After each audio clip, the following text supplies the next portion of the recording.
Oh, Democrats, ethics smears against Thomas and Alito are so embarrassing they buried their own report. That's our buddy Alito and Clarence Thomas. They have been accused of misappropriating funds and getting all these kickbacks. And the ethics report was so embarrassing that it basically got ignored by everyone, just like the Democrat candidates. Welcome to John Mike Keene. Let's read this article over at The Federalist. This is by Mark Paoletta. The Democrat-run Senate Judiciary Committee's 2-year partisan assault on conservative Supreme Court justices, especially Justices Clarence Thomas and Sam Alito, on baseless ethics allegations, ended with a pathetic 93-page Democrat staff report replete with dishonest and false information.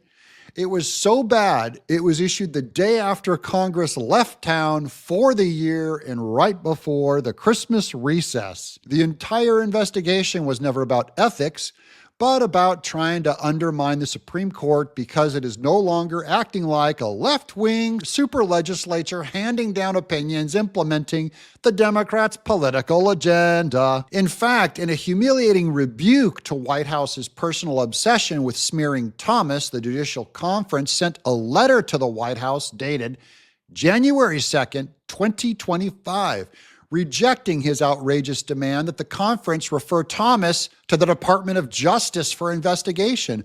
With this action, the conference agreed that Thomas had done nothing wrong and had complied with the rules.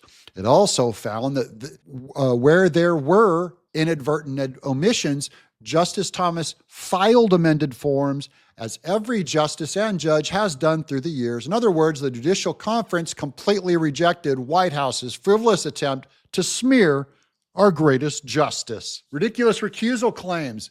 The staff report also falsely claims Justice Thomas and Alito violated the federal recusal law by not recusing from January 6th, 2021 related cases because of their wives' activities. But the law only requires recusal if one's spouse is a party to or a lawyer in the case, has a financial interest, or there's a reasonable basis where the judge's impartiality might reasonably be questioned. None of those factors are present here. However, has reasonable financial interest, that's Judge Juan Merchan's daughter, who has a financial interest in Trump losing that case in New York because she did fundraising for Kamala Harris, Adam Schiff, many other Democrats. This law actually applies to the Democrats and Joe Biden's little attack dog of the Department of Justice, Merrick Garland, Jack Smith's Alvin Bragg case. So Clarence Thomas and Sam Alito, one of the things that they nailed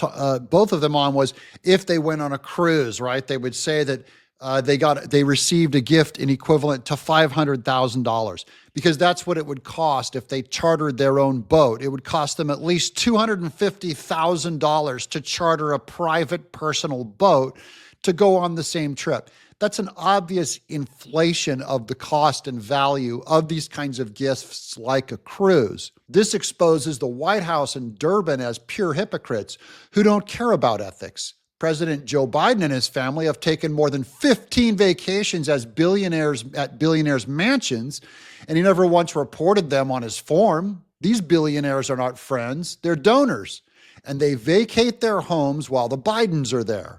Further, taking it back to the Supreme Court, the Democrats had no problem with Justice Stephen Breyer taking more than 230 trips paid for by third parties, 63 of these trips outside the United States, and 17 of them funded by the Democrat Pritzker family.